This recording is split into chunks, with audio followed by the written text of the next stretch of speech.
میں کورونا کی تیسری لہر، مزید 46 افراد جاں بحق، 2338 کیسز رپورٹ۔ ملک بھر میں کورونا کے مثبت کیسز کی شرح 5.5% رہی۔ پنجاب میں کورونا کیسز میں اضافے کے بعد 2 ہفتے کے لیے نئی پابندیاں عائد۔ تعلیمی اداروں میں کھیلوں پر پابندی عائد۔ بازاروں کے اوقات بھی شام 6 بجے تک محدود۔ ہفتے اور اتوار کو بازار کھولنے پر پابندی۔ تمام شادی ہالز بھی 2 ہفتے تک بند رہیں گے۔ اسلام آباد میں بھی 2 ماہ کے لیے دفعہ 144 نافذ۔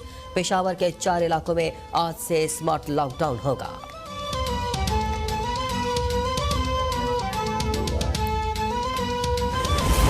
وزیراعظم عمران خان کی صادق سنجرانی اور مرزا آفریدی کو چیئرمین اور ڈپٹی چیئرمین سینٹ منتخب ہونے پر مبارکباد۔ وزیراعظم کہتے ہیں کہ خوشی ہے سینٹ کے دونوں اہم عہدے بلوچستان اور سابق فاٹا کو ملے۔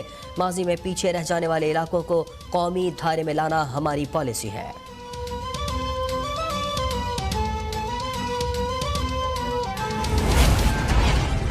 Mr. Sadiq Sanjarani has received 48 votes. Mr. Yusuf Raza Jilani 42 votes.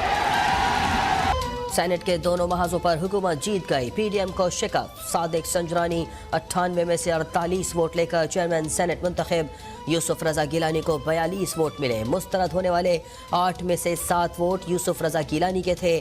Deputy chairman senate کے انتخاب میں مرزا محمد آفریدی نے میدان مار لیا۔ مرزا آفریدی کو 54 جبکہ مولانا عبدالغفور حیدری کو 44 ووٹ ملے۔ بلاول بھٹو کا چیئرمین سینٹ کا الیکشن چیلنج کرنے کا اعلان، کہا 7 ووٹ مسترد کرنا پریزائڈنگ آفیسر کی سازش تھی۔ چیئرمین اور ڈپٹی چیئرمین سینٹ کے الیکشن میں پی ٹی آئی کی کامیابی شفاف پاکستان کی فتح ہے۔ عثمان بزدار کی پی ٹی آئی میں شامل ہونے والے منیر خان سے گفتگو، کہتے ہیں کہ پی ڈی ایم کے پورے ٹولے نے جیتنے کے لیے ہر حربہ استعمال کیا۔ اپوزیشن کو اب منفی سیاست چھوڑ کر ہوش کے ناخن لینے چاہیے۔ پی ڈی ایم والے تماشا لگاتے لگاتے خود تماشا بن چکے ہیں۔ معاون اطلاعات پنجاب کہتی ہیں کہ ہر گزرتا دن پی ڈی ایم کو ایکسپوز اور عمران خان کے موقف کی جیت پر مہر ثبت کر رہا ہے۔ تجربہ کار جال ساز اپنے ہی بنے گئے جال میں پھنس رہے ہیں۔ گیلانی کو سینیٹر بنوانے والا کرپٹ ٹولہ عبرت ناک شکست پر منہ چھپاتا پھر رہا ہے۔ ڈان لیگ سے لے کر آج تک ملک کے اداروں کو بدنام کرنے کی کوشش کی گئی۔ حلیم عادل شیخ کی اے ٹی سی میں پیشی کے موقع پر گفتگو، کہتے ہیں کہ پی ایم ایل نون ایک لسانی تنظیم ثابت ہوئی ہے۔ انشاءاللہ کپتان کے وعدے پورے ہونے والے ہیں۔ ہمارے 12 ساتھی دہشت گردی کے کیس میں نامزد ہے۔ میرا قصور یہ ہے کہ میں سندھ کے عوام کے لیے آواز بلند کرتا ہوں۔ ہم کسی بھی طرح شکست تسلیم نہیں کریں گے۔ فارم ہاؤس پر کارروائی کے خلاف ہنگامہ آرائی کا کیس، پیش رفت رپورٹ پیش نہ کرنے پر عدالت کا اظہار برہمی، آئندہ سماعت پر رپورٹ طلب۔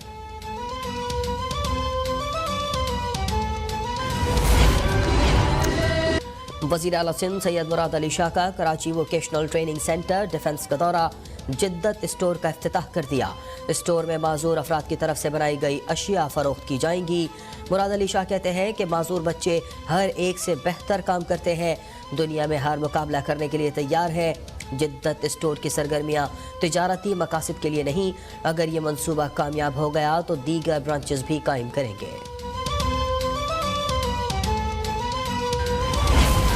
لاہور کی احتساب عدالت میں Chiniot mines and minerals scandal case کی سماعت، عدالت نے وزیر جنگلات پنجاب سبطین خان کی حاضری لگا کر جانے کی استدعا مسترد کر دی۔ احکامات پر عمل درآمد نہ کرنے پر عدالت کا S H O industrial area Islamabad پر شدید اظہار برہمی، ریمارکس دیے کہ آپ کو بالکل شرم حیا نہیں، آپ لوگوں نے غلطیوں کے بعد معافیاں مانگ مانگ کر نظام خراب کیا ہوا ہے۔ غلطیوں کی معافی نے عدالتوں کا ستیہ ناش کر دیا، کسی ایک کو سزا ہوگی تو سب ٹھیک ہو جائے گا۔ کراچی کی احتساب عدالت نے سیلز ٹیکس ریفنڈ ریفرنس کا فیصلہ سنا دیا۔ جرم ثابت ہونے پر 3 ملزمان کو سزا، 1 ملزم عدم ثبوت پر بری۔ نجی ٹیکسٹائل ملز کے مالک کو 8 سال، دیگر 2 ملزمان کو 5 سال قید کی سزا۔ نیب کے مطابق ملزمان نے سیلز ٹیکس ڈپارٹمنٹ کے اہلکاروں کی ملی بھگت سے قومی خزانے کو 48 ملین روپے سے زیادہ کا نقصان پہنچایا۔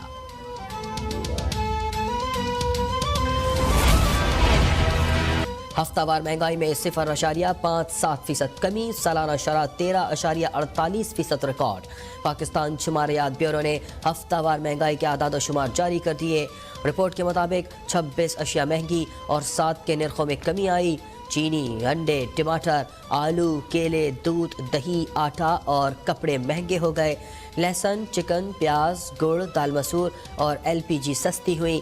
18 مصنوعات کے نرخ میں استحکام رہا۔ سربراہ پاک فضائیہ کی 54ویں کامبیٹ کمانڈر کورس کی گریجویشن تقریب میں شرکت۔ گریجویٹ ہونے والے آفیسرز کو ٹرافی اور اسناد سے نوازا۔ ایئر مارشل مجاہد انور کہتے ہیں کہ air power centre of excellence اور کامبیٹ کمانڈرز اسکول مستقبل کی عسکری قیادت کی تربیت کے لیے بہترین اقدامات اٹھا رہے ہیں۔ دور حاضر کی حربی کامیابیاں مؤثر جنگی بصارت اور فیوژن پر منحصر ہے۔ دشمن کی حربی قوت کا مکمل ادراک اور اس کی چالوں سے مکمل آگاہی ہونی چاہیے۔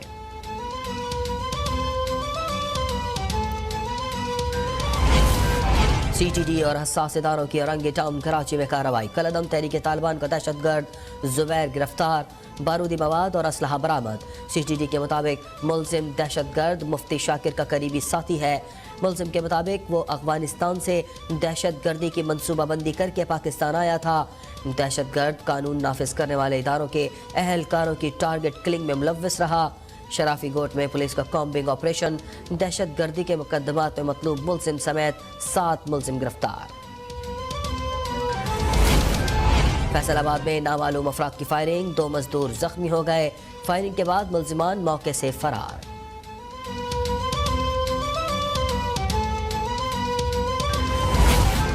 گوجرانوالہ کے علاقے موڑ ایمن آباد کے گھر میں آگ لگ گئی، 2 بچیاں جھلس کر جاں بحق۔ ریسکیو کی 2 گاڑیوں نے موقع پر پہنچ کر آگ پر قابو پایا۔ ریسکیو ذرائع کے مطابق آگ لگنے کی وجہ تاحال معلوم نہ ہو سکی۔ حکومتی اعلانات اور عدالتی احکامات کے باوجود کراچی میں آوارہ کتوں کی بہتات۔ شہر میں ایک دن میں مزید 4 افراد کتوں کے کاٹنے سے زخمی۔ PCHS بلاک 6 میں گھر کے باہر کھیلتی بچی کو کتوں نے بھنبور ڈالا۔ 5 سالہ عائشہ کے سر اور چہرے پر زخم آئے۔ متاثرہ بچی کو NICH میں اینٹی ریبیز لگا دی گئی۔